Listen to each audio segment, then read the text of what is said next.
everyone, it's Amy Fournier. Today's positive message of the day is really cool. It's going to talk about how it's a good idea not to let disappointing or embarrassing situations or hurtful situations from your past define who you are or affect your sense of self or identity or make you in any way feel ashamed or embarrassed about anything that's happened to you. Because the bottom line message is that we are all more than what has happened to us or any mistakes we've made in our lives. That you might have made a mistake, but that mistake was not you. That was just something of a bad choice or some bad behavior you engaged in.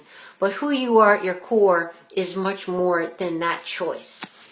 So we're going to refer to a book from Barbara DeAngelis called How Did I Get Here? And here's what she has to say. It's tempting to look at your life and allow these scars and wounds of your battles to define you. Inhabiting the placeless place means reminding yourself that you are more than the events of your outer journey. This is a delicate balancing act to tenderly embrace your pain, losses, and disappointments, and to feel them, to honor them, to turn the page, but not to identify with them. It is saying, I see this, but I am not this. I have come into my wisdom. I have learned not to define myself by what has happened to me on the outside, but rather by the metamorphosis that has occurred on the inside. I do not define myself by how many roadblocks have appeared in my path. I define myself by the courage I've found to forge new roads. I do not define myself by how many disappointments I've faced. I define myself by the forgiveness and the faith I have found to begin again. I do not define myself by how long a relationship lasted. I define myself by how much I have loved and been willing to love again. I do not define myself by how many times I've been knocked down.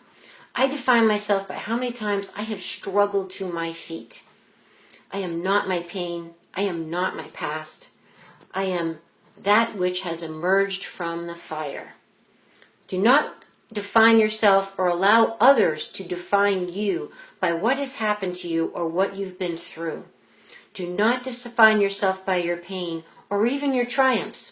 You are more than that. You may have been divorced, but you are not a divorcee.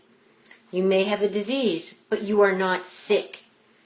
You may have been fired from your job, but you are not without usefulness and purpose. You may have lost something or someone, but you are not a loser. You may have failed at something, but you are not a failure.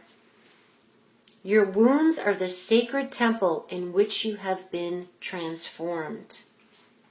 I'm going to read that again.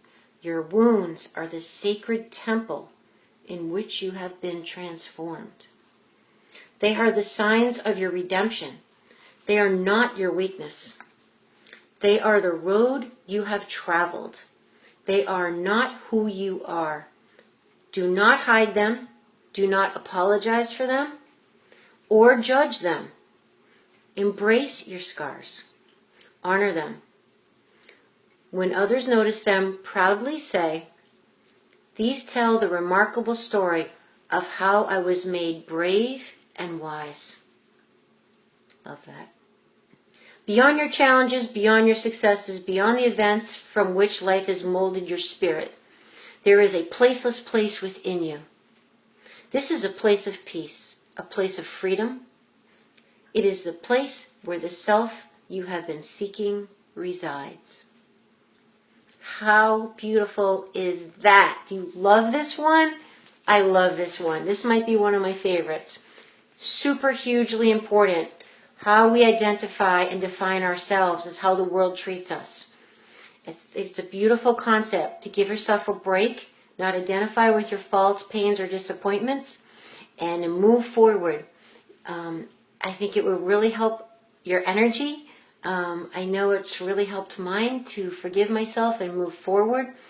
Let me know what you think. I hope it helps you. Thank you so much for watching. I'll see you tomorrow.